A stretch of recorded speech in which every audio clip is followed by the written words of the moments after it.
Hello, traders. FS Pet Collector here. Today is Wednesday, September 11th, and this is my recap of the top viewed videos of the day. And the US dollar came in number one today, so we're going to do a quick recap on the 1 hour time frame. If you'd like to see my full top down analysis from this morning on the euro dollar, make sure you check out the video linked at the end of this video over here. So, CPI inflation data today caused another nice impulsive move down. Definitely not that dramatic, especially for inflation CPI news. But yeah, inflation was down, and I think everybody kind of expected it to be down because that's what they forecasted. So, probably not a big surprise for the market.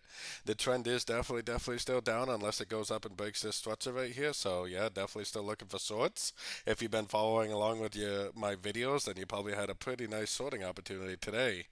I got my Fibonacci retracement on this last little push down because if the market does continue down, which it's closing below the 38%, so I would expect it to at least go down to the 50, then I would definitely still be looking for sorts. I'd be looking for three-way pullbacks. I'd be looking for Fibonacci bounces and golfing moves to the downside for the continuation of the downtrend. I still think it's likely an ABC correction on the higher time frames, and there's definitely still no break of structure to the upside.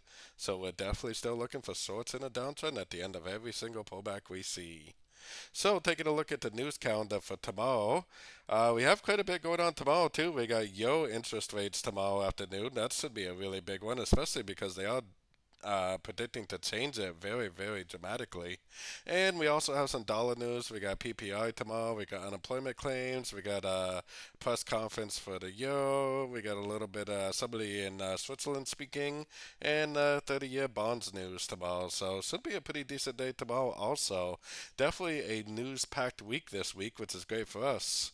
So, anyways, definitely don't forget to join my free Discord channel, which is linked over here in the corner. And as always, thank you and happy trading.